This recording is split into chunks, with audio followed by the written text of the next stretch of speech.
House Bill 93 is the Idaho Parental Choice Tax Credit Bill.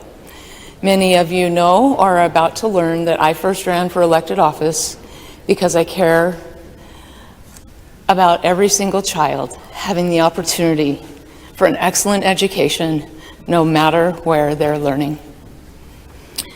So, the short version of this bill, Mr. Speaker, is that beginning in the 2025 tax year, parents could receive a refundable tax credit of up to $5,000 per child, $7,500 for a child with a disability. Eligible students are full-time Idaho residents from the age of 5 to 18, except for students with disabilities, which is the age of 5 to 21. A credit cannot be claimed for any semester in which the student is enrolled either full or part-time in a public school. Part-time in Idaho is defined as 2.5 hours. So if you're a homeschool student taking 1 or 2 courses at your public school for choir, orchestra, or shop, ballroom, that's still allowed under this bill. Qualified expenses do include K-12 tuition and fees for attending a non-public school, tutoring, nationally standardized tests, assessment for college admission, AP, and textbooks, curricula, and specific transportation costs to and from an academic instruction setting. So as with public schools and non-public school students right now, per current law, students must receive instruction in English, math, history, and science. It's existing law. And these families that apply to receive this refundable tax credit, families below 300% of the federal poverty limit get first priority on the tax credit. That's about $95,000 gross, about $65,000 roughly for adjusted gross. And if there are funds left over after those students below the 300% level of the federal poverty limit, then it will be open to families of any income. I want to emphasize that this bill does not take any funds away from public schools. There is a $50 million cap on this bill. I chair the Appropriations Committee. I'm not a fan of budget-busting bills. This bill is capped and cannot change, increase, or decrease unless a future legislature changes the law. The penalty for misusing this program is tax fraud, which includes up to a felony charge, as with any other tax fraud.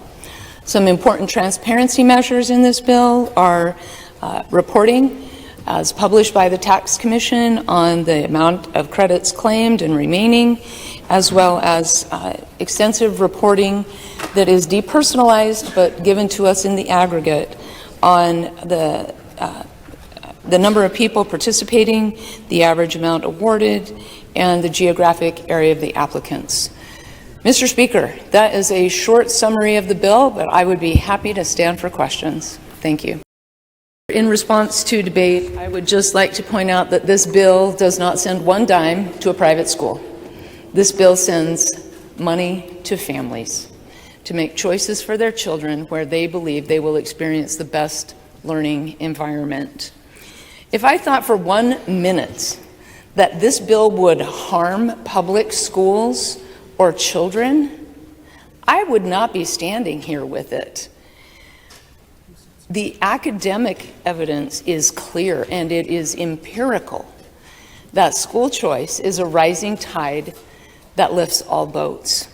Support for school choice, therefore, is a vote for improving our public schools, because the academic evidence is clear in states where this has happened that that's what happens.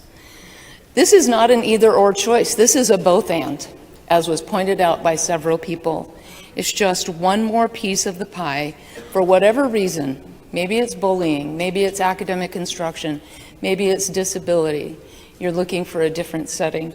I'm not going to take the time to refer to the letter, but there is a letter from a parent of a special needs child who runs a school exclusively for students with disabilities that I would encourage you to read. I will say this, that I want to say it correctly here. A friend of mine actually is a parent of an autistic child, and he points out that private schools aren't bound by the same rules and regulations and processes as public schools, and that's precisely the point.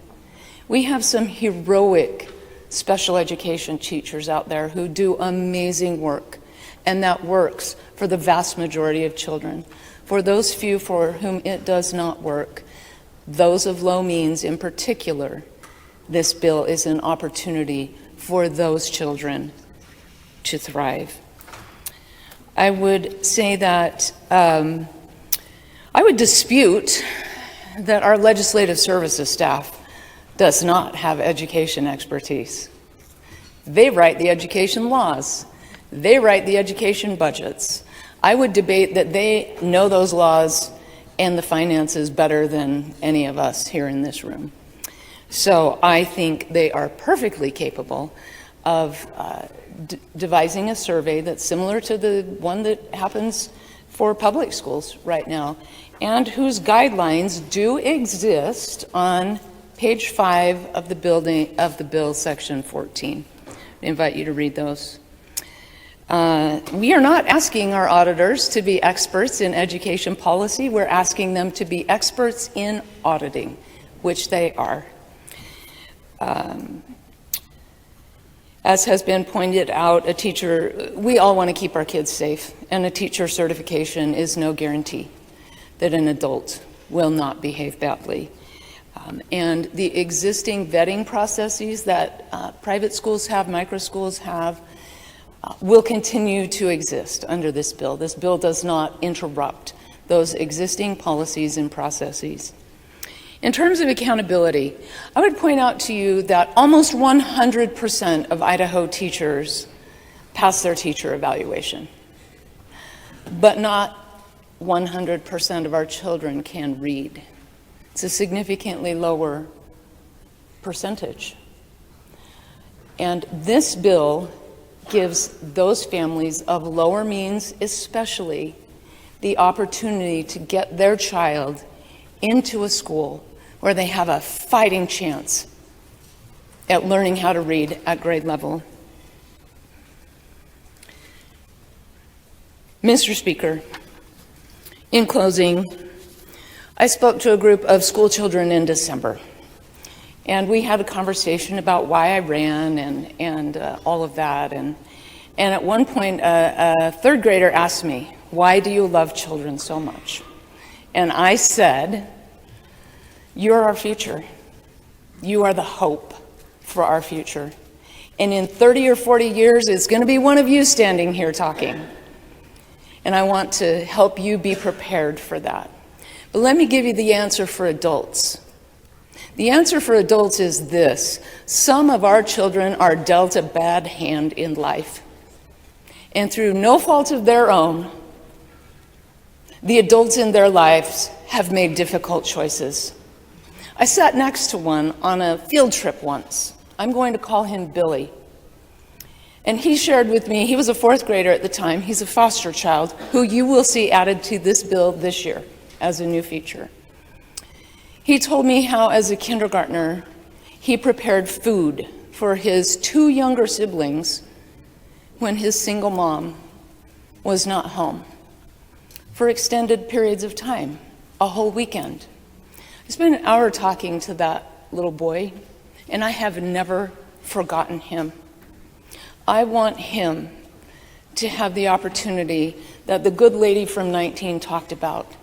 Every child matters, no matter where they're learning, and parents are best suited to make that decision. This bill gives families of lower resources that opportunity. And Mr. Speaker, I want to thank the members of this body for the experiences and expertise on both sides of this issue that you have been willing to share. It is a privilege to serve with you, and I again ask for your green light. Thank you, Mr. Speaker.